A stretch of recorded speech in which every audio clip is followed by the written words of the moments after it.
ஒரு ஊரில் 3 மரங்கள் இருந்தன. அந்த 3 மரங்களுக்கும் ஒவ்வொரு விதமான ஆசைகள் இருந்தன. முதல் மரம் தான் பொக்கிஷம் வைக்கும் பெட்டியாக மாற வேண்டும் என்று நினைத்தது. இரண்டாவது மரம் தான் கப்பலாக மாற வேண்டும் என்று நினைத்தது. மூன்றாவது மரம் வானத்தை நோக்கி உயர உயர வளர வேண்டும் என்று நினைத்தது. ஒரு நாள் 3 மரங்களையும் வெட்டினார்கள். முதல் மரத்தை வைக்கோல் போடும் பெட்டியாக செய்தார்கள். இரண்டாவது மரத்தை படகு செய்ய பயன்படுத்தினார்கள்.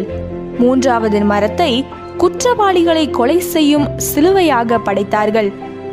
3 மரங்களும் மிகவும் வருத்தப்பட்டன. நாம் எவ்வளவு மேலான குறிக்கோள்களை வைத்திருந்தோம், இப்பொழுது இவ்வளவு கீழான நிலைக்கு வந்துவிட்டோம் என்று கவலைப்பட்டன. ஆனால் என்ன நடந்தது தெரியுமா? வைக்கோல் போட பயன்படுத்தப்பட்ட மரத்தில் இயேசுவை குழந்தையாக கிடத்தினார்கள். படகாக மாறிய மரத்தில் இயேசு ஏறி காற்றையும் கடலையும் அதட்டி அற்புதங்களை செய்தார்.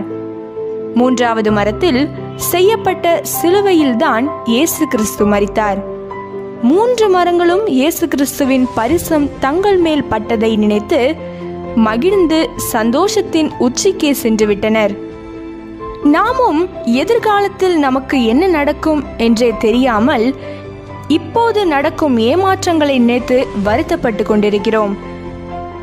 நாம் நினைத்ததும் நடக்கிறதும் ஒன்றாக இருக்கிறது என்று நினைத்து அங்கலாய்த்து கொண்டிருக்கிறோம். நமக்கு எது நல்லது என்று நம்மை விட இயேசுவுக்கு அதிகமாக தெரியும். ஒரு தாயை விட அவர் நம்மை அதிகமாக நேசிக்கிறார். அதனால் சில காரியங்கள் நமக்கு இப்பொழுது கஷ்டமாக தெரியலாம், ஆனால் அதிலும் நன்மை இருக்கும்.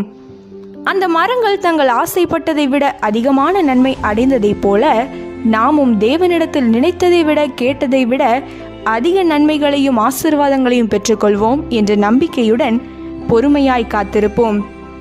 1 பேதுரு 5:6 கூறுகிறது, ஆகையால் ஏற்ற காலத்தில் தேவன் உங்களை உயர்த்தும்படிக்கு அவருடைய பலத்த கைக்குள் அடங்கி இருங்கள்.